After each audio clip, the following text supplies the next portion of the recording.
what episode are we talking about now? So this is episode 8, I, Robot Eugene. So it starts with the Scooby Gang in the library helping Giles bring his library collection to the 20th century. And they are scanning books with I guess the computer teacher, which Jenny Calendar, I think she's just Miss Calendar in this episode.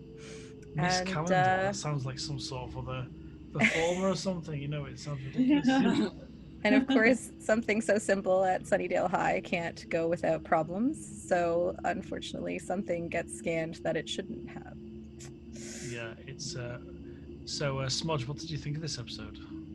I liked it. I mean, in contrast to the last one, it's a different category, but actually we watched it a second time. Just I didn't catch all of it the second time, but it's a fun, silly, light, kind of campy episode.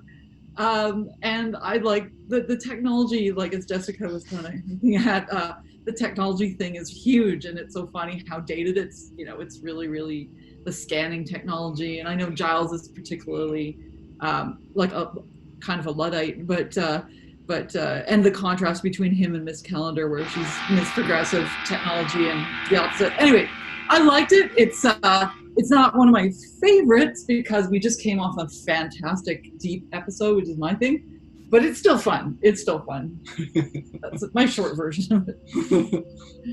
Yeah, I'm a big fan of how this it was in Italy, so it was a flashback technically. Yes, yeah, a flashback. It starts with a flashback of Moloch. Yeah, of course, yeah. And I really enjoyed that setup of a demon, how he's got all these horns, right? He looks really impressive. Yeah. But all he does is break necks. Like my whole thought process with this thing is like, this is not a very good recipe for a cult if you keep killing your followers. It's not like he's killing other people. He's killing the people that he managed to put the time and energy in to swaying to his side so he can murder them. He doesn't have much of a point for his cult. He brings them up together until they love him, and then he just kills them. It doesn't seem like a cult would last for very long. Yeah. I was expecting some sort of soul-sucking sequence or something, you know? Yeah. Say that 3 times fast. I was just thinking. No. Yeah. But you know what? Just a comment to bridge really quick is the last episode. There's a lot of theme. I'm always big on themes and characters, and Angel, the good and bad dilemma, and Darla being kind of pure evil. The idea of identity seems to be, you know, a theme in a lot of these episodes, at least these couple, where you know, this thing it's this monster or whatever is inside technology or outside, and who is this person and what form do they take? Yeah, I thematically, I guess, also for a theme is like, as I was going back to the whole like real life scenarios with the supernatural bent, was like, this must have been, it seems very like old hat to us now, I guess, when we are where we are right now. But back then, like this idea of the internet and that people can be anyone that they want to be, really, you don't really have any way to confirm who somebody is. And like catfishing essentially, but I mean, that was not a well-known thing back then because this was such a brand new idea. So taking that and just blowing it up to like extreme supernatural circumstances of being, you know, in a relationship with a, I thought it was cool. Yeah, it was really interesting. And the idea of taking it out of a book and that becoming an essence of somebody's identity, and moving between the old technology and new. Because the Scanomatic technically read the book, so it was being read out loud, but into the internet. I love the first line of the demon when he was sucked into the internet. Where am I? Yes. I love how everybody keeps trying to turn off their computers by turning off the monitors. Every single time they go to turn off a computer, and it happens 3 or 4 times, they only turn off the monitor. They're all early forms of those iMacs. where it was Oh, just the the monitor. Emacs. Yeah. That's what's going on. Not Oh my not God, that yeah. nobody knows how to use computers. My husband, no joke, went to a computer camp, and one of the lessons was just like where the power button was and how to turn it on and off. Wow. Just to date him. I'm gonna next time I speak to Michael, I'm gonna ask him about computer camp. Yeah, That's cool. I think it was actually. No, I'm saying it wrong. It was like digital yearbook camp, but doing yearbooks on computers. But yeah, I think that was one of the things. He had to push the button, put your finger, and push the button to turn it on. It used to be such a difficult process scanning things back in the day. And the other note on that is that do you remember how good, or I don't know if you all kind of, when Facebook first started, 05, something like that, and even before that, when you're on the internet and you first discover eBay, you could buy anything you want online. It was almost like a fantastic, wonderous thing. It was. But now I find myself rallying against it in like some of the social media stuff that I do. I just kind of push work on it, and I do the odd thing that's family related, and I was just saying to Jess before we kind of rejoined for this episode that the kind of manipulation of Willow to follow along, because the two chaps, they're not Dave quite and Fritz. they're not random chets because they've got bigger parts. So that's how I labeled them. And yeah, they're really cult followers, but Willow is something so much more innocent. And I absolutely love that. Me too. And you know what I like, and like this, Jessica touched on this last time about Willow's personality and foreshadowing. Like at some point when Willow was pushed enough, her internal fire kicked in, and she went. In this case, it was a good moral thing. Like, stop! I'm not taking this anymore. When she pushed too far at the end of the episode. But I love that foreshadowing that who's Willow, her essence. Yeah, she eventually picks up a the fire extinguisher and like hits him in the head with it. Like, looks like this thing kind of. She's but yeah, I guess that's going back to it, is the whole idea of like poor Willow. Here's someone who she wants to be loved. She wants someone that notices her, that obviously that she's not getting from her best friend. And you go and you find someone, and that's easy to take advantage of that online, of someone who just needs someone to listen to them. And unfortunately, that's easy to take advantage of. But I loved those webcams. Oh, those are great. The kind of the huge ball, the tennis ball next to the table. Which the quality would have been atrocious too if they'd actually shown it. Speaking of that, the voice for the computers, the speech synthesizer, that sounded better than anyone I've heard even today. Yeah, I love that he was like, as they were having their little online romance, that the voice somehow was reading out the texts, and then she was talking as she typed. Exactly.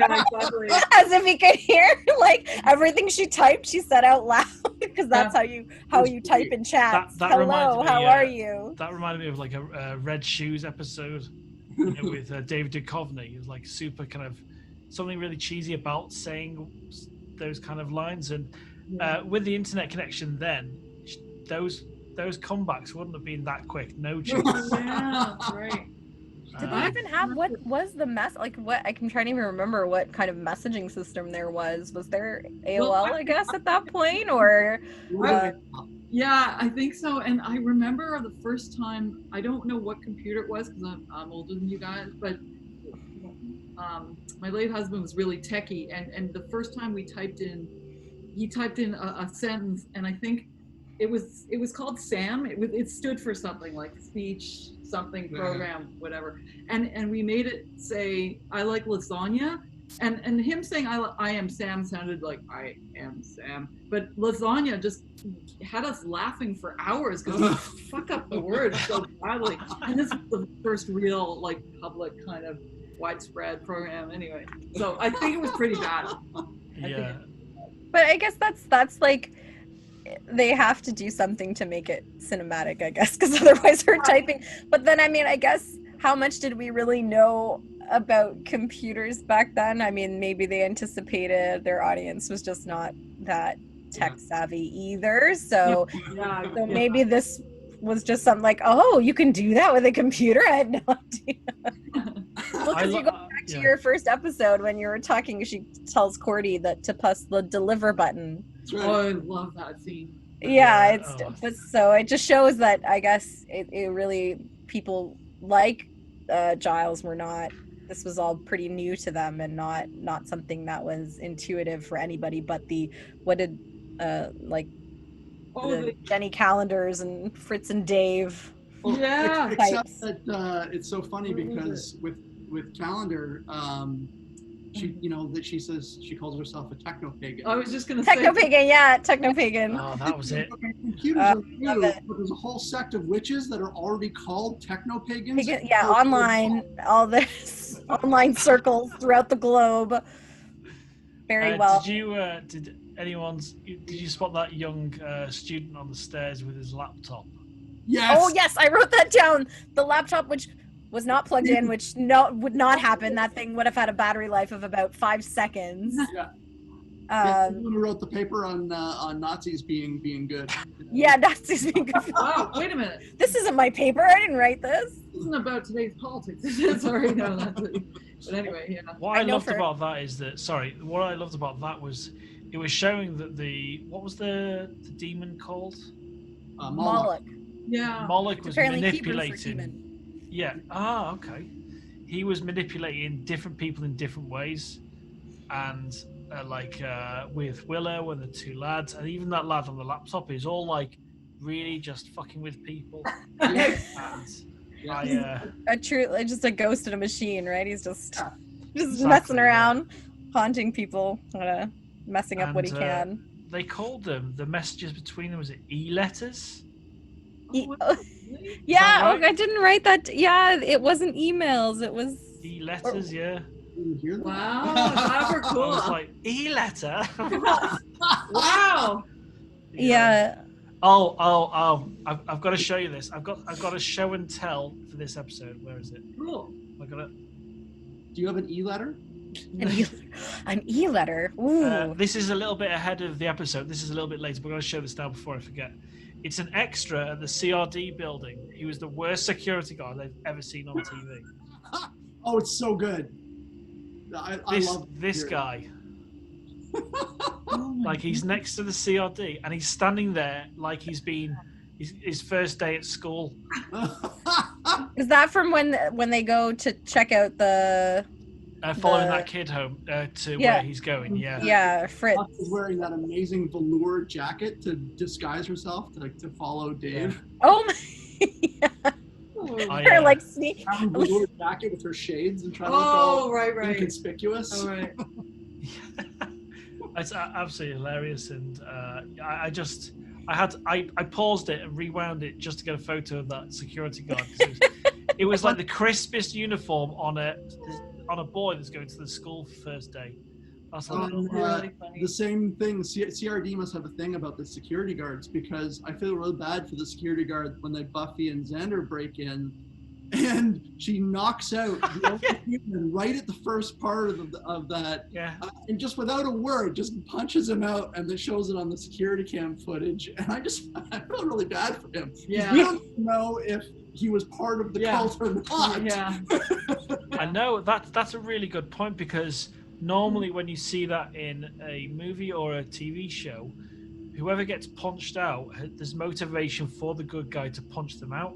Yeah. So that could have been just some guy on his last week of retirement, just before retirement, and she's just punched him out. I'm like, they imply that everybody at CRD is part of the cult. Yeah, I think so, because it's shut down, right? So everybody there. Right. He said that, which I love. That mentions to the thing that I loved about this episode was that Xander was the one that mentioned that that factory had been shut down. It was big news, and then they all look at him, and he's like, "What? I can have knowledge sometime." And House is like, "Yes, you can, but it's unprecedented." Although it says to read makes speak English good. That's a great T-shirt. That's a great T-shirt. That and Gur Arg. Yeah. Yeah, because people will read that going, "What's wrong with that T-shirt? What's wrong with me saying that?" We'll have to keep that in mind. I'll make a note of that. I just love that we're only in like 8 episodes in, and they've established something that is a joke going through the whole series, is that Xander is essentially the most useless person in the group. Like, he doesn't contribute much. Usually I think there's a joke later that he's the one that gets the snacks, but they're already like joking about that now, and it's only really partway through season 1. And then later on, I think he goes, "Hey, I got to hit someone." Yeah, that's it. It was in this one, wasn't it? Yeah. Yeah, he's like, "Oh, I got to hit someone. Like, I did something. I contributed." It's great. It was great. It's really funny. When that security guard gets knocked out in the CRD reception, I love how there's a camera inside the secret lab. Yes. I'm like, that wouldn't be happening. I don't think in a secret lab like that. Buffy says, "That's her." Like, we wouldn't know if it was Willow. They just showed it on screen. Yeah. And then someone, Xander said, "Who's that guy?" Yeah, but who's that guy? Yeah, and there's a giant robot next to her. It shows you how bad the quality of those webcams were back in the day. Like, everything was just a blob. Yeah. Yeah. I did enjoy the design of the demon. I really did enjoy it. I wrote that down. I thought that was actually a pretty great looking costume for the time. The original or the techno? Oh no, the original version. Yeah, the original was beautiful. Like, the skin, the horns, everything was so well. The makeup was just an excellent job on that. It just but put side by side with the robot version was a little. I really liked the robot. I liked the robot too. It looked like Battlestar Galactica almost. Yeah, I like. Yeah, there was a little bit Power Rangers villain vibe going on. Or like original Cybermen kind of feel. Yeah. Not the new ones, but the old ones that were just like a suit and some tin hats and stuff. Another thing I really, really liked about this episode was there's a really quick hint where the computer is convincing Dave, who wants to quit it, not to, by threatening him to write a suicide note. And it's almost exactly the tone of 2001. And it's the computer reading saying, "You can't do that, Dave." And they have it, you can so tell that they took it right out of 2001. Yeah. Yeah, there was life. It was great. Yeah. Let me see if I can find the names of the two guys. Are references to that. I think it's 2001. Let me see. I found it and I forgot to write it down. But that was part of the trivia for this episode. I'm trying to find. It's Dave and Fritz. Yeah. And let me just see what they said. They thought they're. I can't remember what the exact line is, but it's almost exactly word for word from Hal from 2001. Wow. David Kirby and Fritz Siegel. Yeah. So those were the. There's some great names, aren't they? Yeah. Yeah. I love a great name. Like there's someone works in the same buildings I do called Ross Frisbee, and I'm like, that's fantastic. Okay. They're saying. I'll probably bleep that out actually. Yeah. Out of anything, that's gonna get bleeped out. They're saying their first names may also be a reference to 2001: A Space Odyssey's main character and the director of Metropolis, respectively, both highly influential films featuring robots. So Dave and Fritz. Say, "You can't do that, Dave." And their last names they think are Jerry Siegel and Jack Kirby. So the co-creators. Oh, Kirby, so that's what their names. Oh, Superman. Yeah. Wow. Yeah, because their names were David Kirby and Fritz Siegel. So that's great. Do we all remember the computer labs?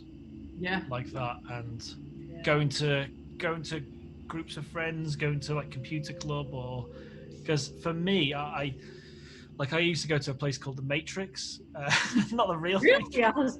How was it? But it was there was no pandemic in the Matrix.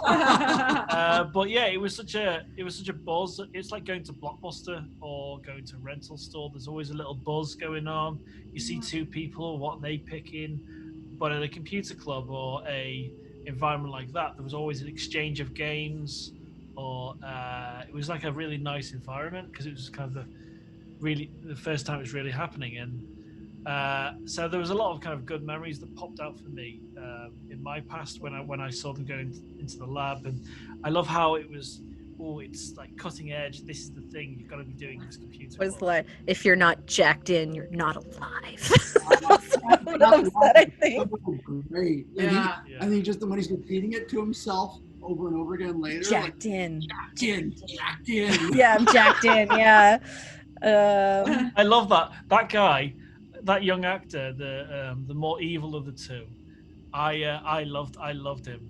There was just something really kind of rotten about him, you know. Yeah. Fritz, I think that was Fritz. Yeah. He was so eager to kill Buffy that at the slightest mention, when Moloch texts kill him, and he just says party. Oh really? And it's like that's like a Lost Boys thing, isn't it? I know. Oh my god. Yeah. Like you were waiting for somebody to tell you to do that. It didn't matter who it was. Yeah. Yeah. Techno pagan. Yeah, that was Techno pagan. That was Jenny Calendar. Genius. Yeah. And then I'm trying to see what I have. I think it's one of the last things is when they're talking about their doomed relationships, and we're doomed, and they're all laughing, and the camera pulls back. Yeah. Which is a running gag that they continue on throughout the show about how bad they are at relationships. But yeah. And then the fade to the Yeah, because they laugh and then they just fall apart in their laughter, don't they? Yeah. I had a few okay, I already said if you're not jacked in, you're not alive. I have some other quotes. Jacked in. Jacked in. I don't remember when this was said. I wrote down, he's gone binary on us. Oh yeah. Which I love. And then I think Moloch for me had the best line of the episode, which he's saying, right now, a man in Beijing is transferring money to a Swiss bank account for a contract on his mother's life. Good for him. Yeah. That was great. That was great. A little bit of comedy from him. He did have a little bit of a personality, which I liked. Yeah, I like it because that's one of the first times as well that they had a demon that wasn't a vampire that had some kind of a personality. Yeah. Yeah. Which was great. Yeah, that is true. Yeah, that's really important. You've got to have proper character. That's what connects with me or I connect with. And I thought it was definitely a fun episode. I really enjoyed it. It was one of those monster of the week episodes that I really do appreciate.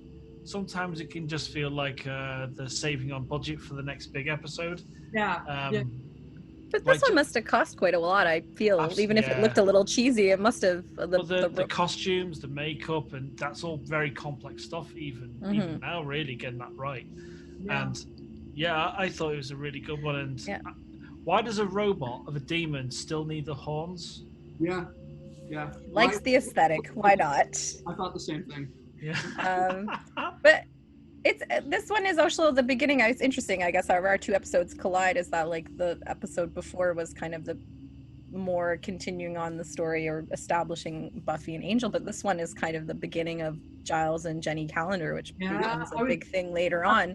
I was going to ask about that. So this is the first episode she shows up in, and they already established such a good dynamic, which I don't know if she was already intended to be a long-term character, but I loved what's the line he said, so nice, he's distracted, I think, looking something up, and he says, so nice talking to you, and she goes, we were fighting. Yes, we will do it again sometime.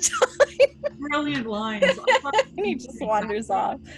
I thought it was great because the episode previously, Angel was the first one they mentioned the curse, and then the very next episode they introduced Jenny Calendar. Jenny Calendar, yeah. So they're already thinking ahead, which is, I don't know ahead or not, but it was very, very well done. Yeah. Again, that chemistry between Giles and Jenny Calendar reminded me of the Xander and Cordelia tension building up. So I had go ahead. Sorry. No, go ahead. I just had a few little miscellaneous things that I don't know if you're interested in that I collected. That Buffy's birth date is shown twice in this episode, and both of them are wrong. So she was shown when Malik is looking up her file, it says October 24th, 1980. And then I think May 6th, 1979 is also, but her birthday is actually 1981, January 19th, 1981. I think. Now, is that particular date canon? Yes, that's the canon one, but those two in the episode are wrong. Those are not the correct. It's just the school has really terrible records. And that's Buffy. Yeah. That's Buffy, not okay. Yeah, you think with the amount of deaths of head teachers and such, like they'll purge the records every year. Yeah. That's what so many. happens. Yeah. The other thing is that when Giles is listening to the radio in the library, the radio announcer's voice, that's actually Joss Whedon. Okay. Talking in the episode. And finally, I just had this was in the Buffy wiki, which I loved. They had a link to the the ad for this episode, like what, next week's episode. And the tagline for it was, "Terror has a new address, the World Wide Web." Oh, wow. I loved it. Oh my God, that's amazing. Awesome. One of my favorite, and we talked about this before, about collecting odd references to mystical things. And they had the monks doing the ritual of the Circle of Kalis. Oh yes, Kalis from Star Trek. Yes, but there's no reference of why Giles knows that, unless it's a reference to Moloch or Miss Calendar knows it, or any history about it. It's just another random thing that happens to be there. Wow. When I put these episodes together, I'm gonna put a list of those together. Oh, that's awesome. Oh, the Kalis. I was like, oh, that's great. And then I thought about all the Star Trek episodes then with Kalis. When Miss Calendar is typing it and Giles corrects her and says, no, that's Kalis with a K. It's wow. So who's the kind of who's your of the two episodes? Who do you think this kind of standout character was? Do you think it was Angel? Do you think do you have a favorite moment of either episode? I really liked the change of focus to Willow on the 8th episode. It showed that they're really looking to, even though the character was so well established early on, it shows that they want to have story-driven lines, not just about Buffy and Angel, which was great because it goes on that way the whole series and all the spinoffs, that Buffy isn't necessarily the only important person in the show, which I really like. So for me, it's I know it's cheesy. I like Angel just because and I like the depth and complexity of what it means to be human ultimately. That old question, Blade Runner and everything else. That I love Blade Runner. So, and what it really, we all are looking in some way probably for what that means to be a person, and it's a mix of good and bad. What is good and bad? What is part of your internal family? What is family? I know I'm getting really philosophical, but I love stuff that sparks that, and I know that's a serious, mainstay of the thing. But that really hooked me into Buffy. It wasn't just plus the humor, obviously, but that's kind of my thing. I totally agree. I loved Angel. Angel, it always Angel for me. I mean, everything you said, I like those themes, but also, I mean, he has the best longing stare whenever he's looking at her. It's so good. Oh, that was the end of Angel. If we forgot to mention when she says it still feels like that he's watching her somehow, and Willow says, well, he kind of is in the way that he's right over there. Yeah, the humor. Yeah. But he's got the best, like, every time he looks at her, man, it's just, my teenage heart is so good. He says so much with that face. I have a similar feeling when I see Yasmin Bleeth in Baywatch, but that's different. But yeah, I love the jump from the humor to something serious and vice versa. Well, not serious, but more serious themes. And I think my favorite moment was just remembering when I was watching Highlander, and the main thing about the character in that is he's not a vampire, but he's this immortal, and what it's like to kind of go through hundreds of years of life and having multiple lives, and how exhausting and devastating that is. And seeing that in Angel with Darla, I thought that was really quite wonderful for me. That's probably my favorite moment of the whole season so far. I know we're only 7 episodes in, technically, with that one, but I absolutely loved it. I thought it was brilliant. It's interesting too, because like really for that large chunk of time, it's not technically him, right? He had no control over what he did, or so. I mean, it's weird. I wonder how that works in your head, because like he was, I don't know how old, in his 20s when he was turned, and then for 200 years it wasn't him, and then to wake up again. I mean, technically, then he's when he wakes up as Angel again, I mean, how much of that is him, and what meant, like, he remembers all of it, but he had no real like agency in that, and how, so he just has all these memories for things that he had no control over. And that's really interesting. And how aware of is he, like, was he there as a presence, or was his soul just gone and then put back in, like, so he's just coming into these memories as he's awoken, or was that part of him always there watching him, unable to stop what he was doing? So interesting. Neat questions. Yeah, they get into that later on a little bit more about how that affected him and other characters, and I think that's really a wonderful line of thinking to explore. But they did mention that he said that the soul, I think he's talking to Buffy when they show down, that the soul is just gone. So, but when Jesse gets turned in the first episode, he talks about being the same person but feeling more alive, and so there's kind of both things. It's like it's the same person, but I guess it's like the moral compass is just, any second thought is gone. It's like all ego and no id. Or you just have like the memory, whatever your brain stores, but is not in essence you, kind of like a computer hard drive without the program to run it. I guess it's, the humanity has been switched out for a demon, but the memories, all of that stuff is still present. So, or by like being really, really drunk when you a very violent drunk. Not that I do that. That's going to be me next week after I finish this edit for this festival. So if you see random messages in the chat about how I love you all so much, that's perfect. Yeah, that's me. So Jess, what are the next 2 episodes called? Oh, you stumped me. Hold on, I don't have. I think we're coming to the end of the season. Wow. What's left? So the next episode is the next one is a good one. Is the Puppet Show. Okay. Well, that's an excellent one. Interesting. And then no, we're not coming to the end of the season. And then after that is Nightmares, which is also a really good one. I remember those ones very well. Superb. Oh, and the death count for this one is depends on how are we counting ones like that we saw on screen, or in this year of events? Breaks. No, we're allowed neck because breaks, it's 3 humans, but one of them died in the 1400s. So 1419, yeah, and then 1 demon robot. Bludgeoned by, what was it, a fire thing? I think he electrocuted himself. Yeah, right. Sorry, He punched the circuit. The very smart robot demon. Yeah. No.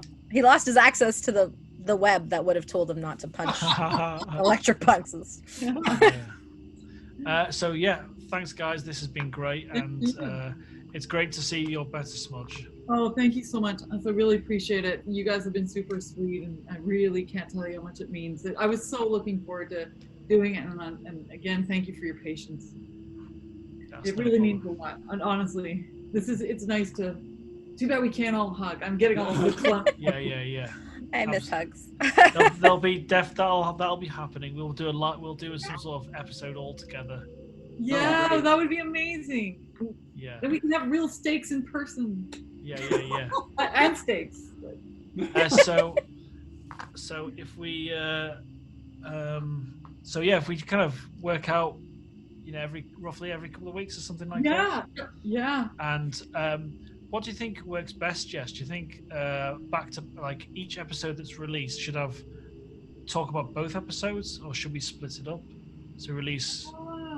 Oh, you mean like cut Yeah. the? I think the two together is that not good? Nice, I just because nice they little can seem to pairing, bounce and reference, so Yeah, I that's feel like true. maybe. So I just want to, if I can find it, and I've got like 4 minutes left on this, but I've got a piece of music a friend of mine wrote for the theme for our show. No way. Well, that's awesome. I'm going to see if I can find it. That's so cool. Where is it? If I can't find it now, I will. Slayer intro, that's what he's called it. So Chris has written a lot of the music for the Hellbound festival. Oh, nice. Okay. The shirt looks great, by the way. Oh yeah, do you like this? Nice. Holly just arrived as well. Amazing. That's fantastic. That's on the. I don't know if you can see that. Ah, so cool. Good. Oh, that's So, so I good. picked a better quality of hoodie for the hoodie as well. So I appreciate that, Dave, because it's great. a lot of time and effort, but it was really worth it. And it's great to see Mike, Jessica's husband's on the T-shirt as well. So That's awesome. but I don't know when we're going to do this, but I'm going to do something with the 4 of us on. I'm going to commission another piece of art, so we're going to be fighting vampires and werewolves and that. So, Fun. so when I think I'll do that before Christmas, Wow. and what I'll do is we'll pull some ideas together, and then what you want to see on it, and then I'll commission the same artist that did the art on the back. He'll do like a scene with us. I think that'd be a pretty cool thing. Really cool. Who gets to be the techno pagan? Oh, I'm just thinking of props and weapons now. Okay, let's just open that. Tell me you're Giles. I'm his calendar. That would be in the Giles fighting suit with Yeah, with the... Oh, it's so big. his car, his little, what is it, Citroen, or what was it, a Citroen in the back? Yeah. There was. Remember the scene with the praying mantis where he jumps through the air and plays the. I think I'll have a. I think I'll have a tape recorder on me. That'll be it. That's my weapon. But no, we'll do something really cool for that. I think, with Hell's Mouth and like a scene kind of thing. I think that'll work for podcast art as well. So whatever format that gets released on. We'll do that, and I think that'll be really good fun doing that. So let's see if I can share this. Share sound. Screen 1. So this is a first version, and if we don't like it, we don't have to use it. So here we go.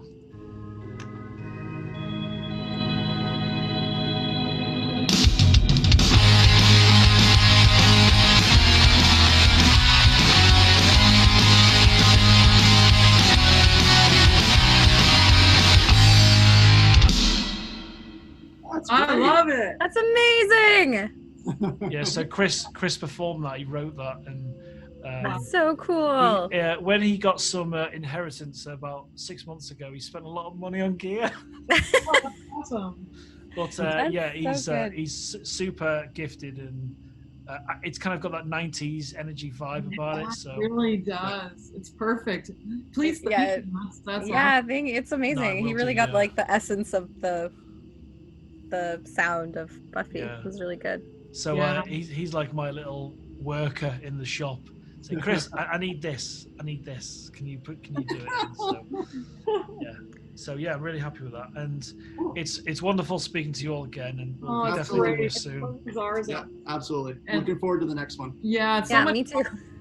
Thank you, guys.